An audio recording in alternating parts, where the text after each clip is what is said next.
Golf has hit, as it should have, its mallet era. I see so many of you out there with a mallet putter, and I'm here for it. I think it's great. But you're booking your golf, you're playing different venues, you're going out week in, week out, and you might have noticed you putt great on super quick greens, but you struggle on greens that might be a bit slower. There are things you can do with a putter, loft, and line machine to improve your putting consistently, no matter where you play, also tailoring it to that one golf trip that you play where you know the greens are going to be absolute fire. Or alternatively, if you're going overseas playing UK and you get on those slower greens, is there anything you can maybe do to your mallet to make it improve the way you putt? This video is going to have it all. We're going to start on this machine. Let's not mess around. I'll take you along for the journey. So flicking through the Spider spec book, you've seen me in this room before. 70 lie angle, 3 degrees of loft. Why 3 degrees? Why not less? Why not more? Well, the center of gravity on a mallet putter is going to be about here where my finger is on the sole, a little bit nearer to the back. So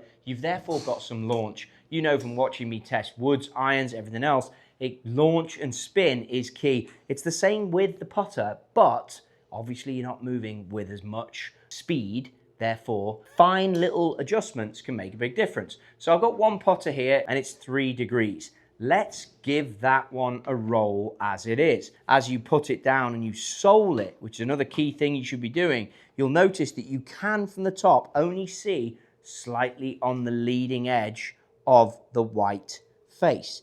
That looks pretty good. Now let's get into a place, and I'm only going to make little adjustments. I'm going to put this half shaft offset short slant neck on 4 degrees. So 1 more degree versus what you have in the standard option.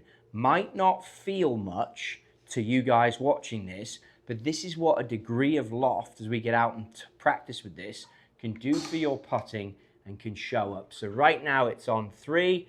Let's move it 1 more to 4. So just a little tweak. You can literally do it with your hands if you're strong like me. There you go. That bad boy's actually gone to 4.5, so let's take a little fraction off. 4 degrees, perfect. Lie angle's good, 4 degrees on the loft. Let's take a look at how this one sits. Any decent fitter, club builder will do that. Now you can see more of that pure roll face. You can see that it sits a little left. So if you're someone putting who struggles missing it to the right, you may want to play a little bit more loft. If you're someone who sticks your hands forward, has a big forward press, I know many tour players who stand there, press until they can't see the face, and then go. Little tips that you can do with a loft are these, but also let's get into how it performs out on the green, which might be more important to you. Green out here at the Kingdom's had a little bit of maintenance on it. That's not a bad thing for this test. All you need is 15 feet of space.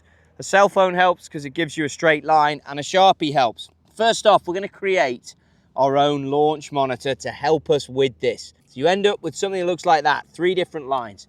When it comes to testing, put a cell phone now here to record this and place the logo of the golf ball pointing towards the camera. Now with the first putter, which is the 3 degrees of loft, and you can tell that when you look at the two of them together, remember the recap, I can see more of the face on this one than I can on the one that has less loft. With the 3 degrees, your aim is to get the ball rolling end over end as quickly as possible and on the ground as close to line number 2 as possible. Now, where you need to watch out for this, because you may realize a few things, just watch for this ball in flight. You're going to do it slow motion with your cell phone, but if the ball is bouncing out of here, it could be as well that there's not enough loft. You could have hardly any loft and the ball's going into the ground first. 3 degrees of loft, look at the hole, go.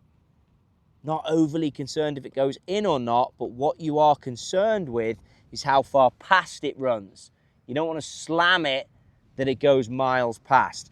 Take the next one. Again, we'll be filming from there for you to show you the TaylorMade logo, how soon it's in motion.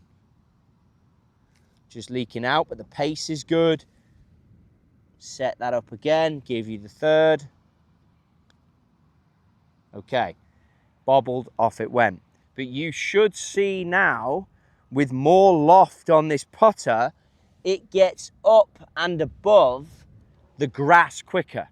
So having an understanding quicker greens, and I think we're going to see a different result here with the short slant. If we were testing this putter today, this 3 degrees, you can already tell by the way it's rolled off in there, is probably not where you want to go. So with this model now and the short slant, this has got more loft on it. And I think the fact that the green is under a bit of maintenance today is a good test for this, because when the green is slow like this, now you're going to see the ball get in the air much easier, launch much higher, potentially roll much better, and have, I think, more chance on a green like this of actually going in. So if we set up to this, that roll was pretty pure out the gate. Again, we'll get you on the worm camera so you can see how it looks. But already knowing that I have more loft is giving me, that one hit the hole, just turned at the end, this bit more confidence in the strike, because on slower greens,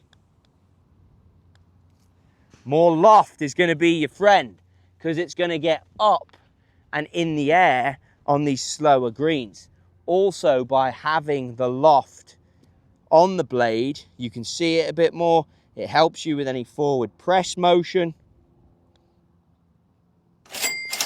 But that roll is much purer for today's greens than having the jumpy into the ground 3 degree loft on the putter.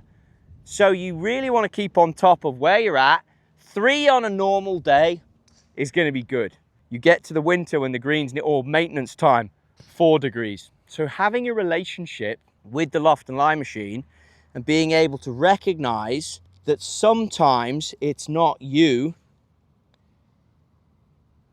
and this just doesn't want to move. Look, it's not rolling the same with that less loft. These are dictated to earlier by the grass rather than the more loft getting up on the grass.